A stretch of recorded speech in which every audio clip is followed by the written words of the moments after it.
दोस्तों जय हिंद। आज है 27 जुलाई और 27 जुलाई से जितने भी करंट अफेयर्स के क्वेश्चन बनेंगे उन्हें हम देखेंगे। तो पहला क्वेश्चन है, हाल ही में ब्रिक्स की मानद सलाहकार के रूप में किस आईएएस अधिकारी को नियुक्त किया गया है?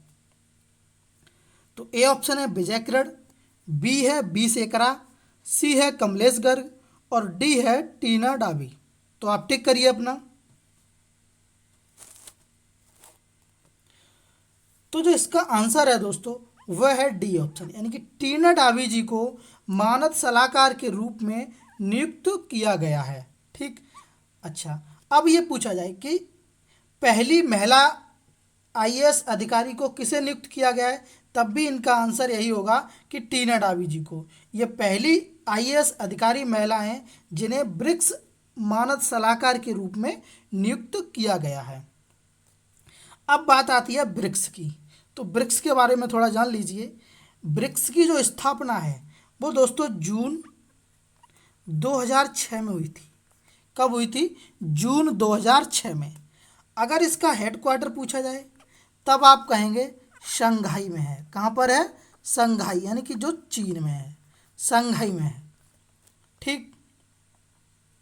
अगर इसके अध्यक्ष पूछे जाएं तब आप कहेंगे के वी कामथ। ठीक है। अब देखिए, यह है ब्रिक्स। तो ब्रिक्स 5 देशों का समूह है, कोई एक देश नहीं है, ये 5 देशों का समूह है। ठीक।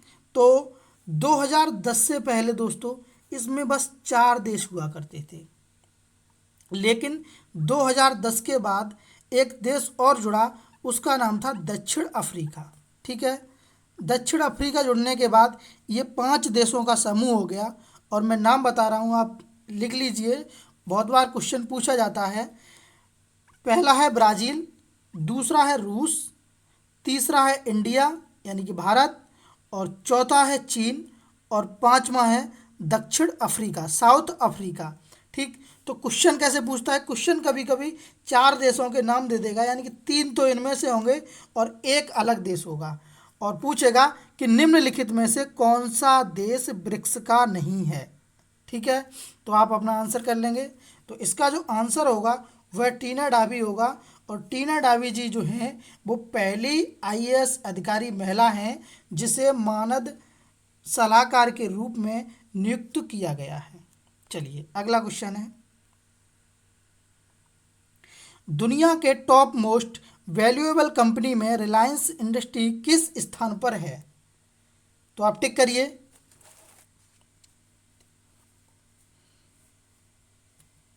ए ऑप्शन है 40, बी है 45, सी है 47 और डी है 48।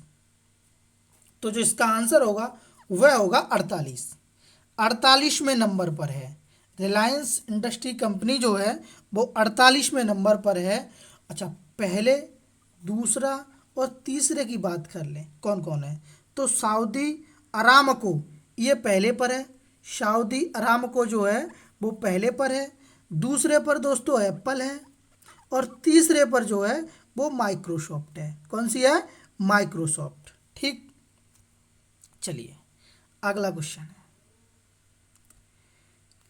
किस भारतीय मूल की नर्स को कोविड-19 की सेवाओं के लिए सिंगापुर के राष्ट्रपति पुरस्कार से सम्मानित किया गया है? बहुत इंपॉर्टेंट क्वेश्चन है दोस्तों, कि भारतीय मूल की कौन सी नर्स हैं जिन्हें सिंगापुर के राष्ट्रपति पुरस्कार द्वारा सम्मानित किया गया है? तो ए ऑप्शन है बी बिमलेश, बी है कला नारायण स्वामी, और सी है सुनीता अग्रवाल, और डी है संगीता सिंह। तो टिक करिए आप। तो जो इसका आंसर होगा वह होगा कला नारायण स्वामी जी को हाल ही में सिंगापुर के राष्ट्रपति पुरस्कार द्वारा सम्मानित किया गया है। कोविड-19 की सेवाओं को देते हुए इन्हें सिंगापुर के राष्ट्रपति द्वारा सम्मानित किया गया है। ठीक है। अच्छा, बात अगर सिंगापुर की आई है तो दोस्तों सिंगापुर के राष्ट्रपति का क्या नाम है? इन्हीं के नाम पर जो सम्मान है वो दिया गया है। तो इनका नाम है हमीद याकूब। क्या नाम है? हमीद याकूब। थोड़ा और बता दूं दोस्तों कि इस पुरस्कार में एक ट्रॉफी दी जाएगी और 10,000 SGD। ठीक है, 10,000 SGD। अब SGD क्या है? तो ये सिंगापुर की करेंसी है। ठीक है, तो एक ट्रॉफी और 10,000 SGD दिए जाएंगे। चलिए अगला क्वेश्चन है, हाल ही में संघाई सहयोग संगठन के स्वास्थ्य मंत्रियों की बैठक में निम्नलिखित में से किसने भाग लिया? तो ए ऑप्शन है रामकिशन, बी है एम सिद्धार्थ, डी है डॉक्टर हर्षवर्धन, और वो सॉरी सी है डॉक्टर हर्षवर्धन, और डी है जगदीप नारायण। तो आप टिक करिए।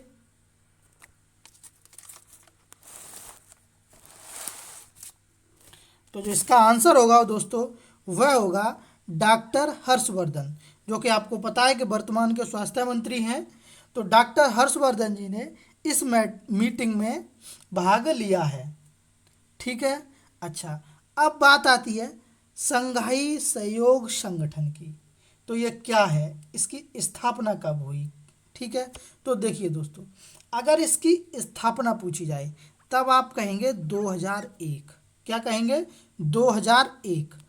और ये संघाई संगठन सहयोग के संगठन के देश पूछे जाएं तब आप कहेंगे कि इसमें 8 देश हैं। कितने देश हैं? 8 देश हैं। मैं नाम बता रहा हूँ, आप नोट कर लीजिए। पहला है चाइना, कजाकिस्तान, किर्गिस्तान, रूस, तजाकिस्तान, उज्बेकिस्तान, भारत, पाकिस्तान। ठीक है, एक बार फिर बता रहा हूँ, चीन, कजाकिस्तान, किर्गिस्तान, रूस, तजाकिस्तान, उज्बेकिस्तान, भारत और पाकिस्तान। ठीक है दोस्तों, अच्छा इसका हेडक्वार्टर अगर पूछा जाए तब आप कहेंगे बीजिंग में है। कहाँ पर है? बीजिंग में, जो कि चीन का है। चलिए अगला क्वेश्चन है, तो इसका आंसर आपको पता ही होगा, डॉक्टर हर्षवर्धन जी ने लिया है। अगला क्वेश्चन है, हाल ही में लालजी टंडन का निधन हुआ है और इनके बाद मध्य प्रदेश का राज्यपाल किसे नियुक्त किया गया है? तो आप टिक करिए दोस्तों। ए ऑप्शन है सत्यपाल मलिक, बी है कल्याण सिंह, सी है आनंदीबेन पटेल, और डी है भगत सिंह कोश्यारी। तो इसका जो आंसर होगा दोस्तों वह होगा आनंदीबेन पटेल जी को। हाल ही में मैंने वीडियो में लास्ट वीडियो में बताया था, तो ये पहले बिहार के थे, फिर मध्य प्रदेश के हुए राज्यपाल। तो हाल ही में इनका निधन हुआ है और इनके स्थान पर आनंदीबेन पटेल जी को नियुक्त कर दिया गया है, राज्यपाल के पद पर नियुक्त कर दिया गया है एमपी के लिए। ठीक है, अच्छा अब राज्यपाल की बात आती है दोस्तों। तो देखिए, अगर ये पूछा जाए कि राज्यपाल की नियुक्ति कौन करता है, सबसे पहली बात तो यह बहुत इंपॉर्टेंट क्वेश्चन है पॉलिटी का और हर एग्जाम का हिस्सा बनता है लगभग, कि राज्यपाल की नियुक्ति कौन करता है। तो राज्यपाल की नियुक्ति दोस्तों राष्ट्रपति द्वारा होती है। कौन करता है? राष्ट्रपति द्वारा होती है। ठीक है, अच्छा किस आर्टिकल के तहत? तो आर्टिकल 155 यानी कि 155 आर्टिकल के तहत। एक और बात, अच्छा राज्यपाल की जो कार्य सीमा या कार्य अवधि होती है वह कितनी होती है? तब आप कहेंगे 5 वर्ष होती है। क्या कहेंगे? 5 वर्ष। ठीक है, अच्छा दोस्तों कमेंट में आप बताइए कि हाल ही में उत्तर प्रदेश के राज्यपाल कौन है अभी। ठीक है, वर्तमान में उत्तर प्रदेश के राज्यपाल कौन है?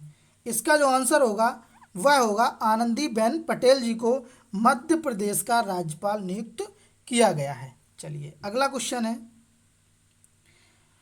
हाल ही में भारतीय नौसेना का सबसे बड़ा सौर ऊर्जा संयंत्र कहाँ स्थापित हुआ है? तो ए ऑप्शन है दोस्तों केरल, बी है गुजरात, सी तमिलनाडु और डी है उड़ीसा। तो इसका आंसर जो होगा दोस्तों वह होगा केरल। केरल में सबसे बड़ा संयंत्र सौर ऊर्जा संयंत्र केरल में स्थापित किया गया है। ठीक है दोस्तों, अगर इसकी कैपेसिटी पूछी जाए तब आप कहेंगे 3 मेगावाट। क्या कहेंगे? 3 मेगावाट। ठीक। अब बात आती है नौसेना की। तो देखिए, पूछा जाए कि नौसेना दिवस कब मनाया जाता है, तो कहेंगे 4 दिसंबर को नौसेना दिवस मनाया जाता है। अगर इसके अध्यक्ष पूछ लिए जाएं तब आप कहेंगे एडमिरल करमबीर जी हैं। ठीक है, कौन है? एडमिरल करमबीर जी हैं। ठीक है। अच्छा, केरल से मैंने पिछली बार भी बताया है और इस बार भी बता रहा हूँ। देखिए, ये है केरल और केरल की राजधानी है तिरुवनंतपुरम। ठीक। और केरल से एक क्वेश्चन आता है कि साइलेंट वैली शांत घाटी कहाँ पर है, तब आप कहेंगे केरल में। अच्छा, और कार्डामम की पहाड़ियाँ, समझ रहे हैं ना कि कार्डामम की पहाड़ियाँ, दो तरीके से क्वेश्चन बनता है यहाँ पर कि कार्डामम की पहाड़ियाँ या भारत की सबसे दक्षिणतम पहाड़ी कहाँ पर है, तो वो भी दोस्तों केरल में ही है। कहाँ पर है? केरल में ही है। ठीक है, चलिए अगला क्वेश्चन है, हाल ही में नई दिल्ली में वृक्षारोपण अभियान शुभारंभ किसने किया है?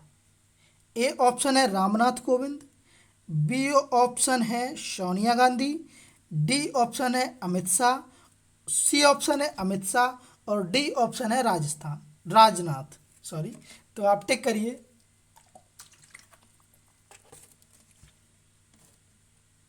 तो इसका जो आंसर होगा दोस्तों वह होगा अमित शाह जी। अमित शाह जी ने हाल ही में वृक्षारोपण अभियान शुभारंभ किया है और इसका उद्देश्य है या ये इसका नियम या गाइडलाइन जारी की है कि आसपास के इलाकों में भी वृक्ष बांटे जाएंगे ताकि वृक्षारोपण को बढ़ावा मिल सके। अमित शाह से आपको एक बात याद होगी कि अमित शाह जी जो हैं वो भारत के वर्तमान गृह मंत्री हैं। कौन है? भारत के वर्तमान गृह मंत्री हैं। ठीक। अब बात आती है दिल्ली की। तो देखो, दिल्ली की राजधानी है नई दिल्ली। ठीक। अब दिल्ली एक केंद्र शासित प्रदेश है, तो यहाँ के राज्यपाल नहीं हुआ करते हैं दोस्तों, वहाँ के होते हैं उपराज्यपाल। ठीक है, तो यहाँ के उपराज्यपाल जी जो हैं वह हैं अनिल बैजल। कौन है? अनिल बैजल। अच्छा, यहाँ के मुख्यमंत्री पूछ लिया जाए तब आप कहेंगे अरविंद केजरीवाल। और दिल्ली से एक बहुत इंपॉर्टेंट क्वेश्चन ये है कि दिल्ली की पहली महिला शासिका कौन थी? तो इसका जो आंसर होता है वो दोस्तों वह होता है रजिया सुल्तान। बहुत बार पूछा गया है, बहुत बार। ठीक है, तो आप याद रखना, दिल्ली की पहली महिला शासिका जी जो थी वह थी रजिया सुल्तान और इसका आंसर जो होगा वह होगा अमित शाह जी। ठीक है दोस्तों, अगर वीडियो पसंद आए तो लाइक करें, शेयर करें और सब्सक्राइब कर लें और बेल आइकन को दबा लें जिससे कि कोई अगला वीडियो अपलोड हो तो आपको तुरंत मालूम पड़ जाए। दोस्तों, ये वीडियो बनाने का मकसद ये है कि जितने भी कम्पिटिटिव एग्ज़ाम की तैयारी कर रहे हैं उसमें आपने देखा होगा कि जितना भी जीएस का पोर्शन होता है उसमें से अधिक परसेंटेज में करंट के क्वेश्चन होते हैं। ठीक है, दूसरा मोटिव ये है दोस्तों कि भले ही आप तैयारी नहीं कर रहे हैं किसी चीज़ की, लेकिन देश दुनिया में क्या चल रहा है उस चीज़ को अपडेट होना भी बहुत ज़रूरी है। ठीक दोस्तों, तो अगर चैनल पसंद आए तो सब्सक्राइब करें, लाइक करें और ज़रूरतमंदों के लिए शेयर करें। ठीक है दोस्तों।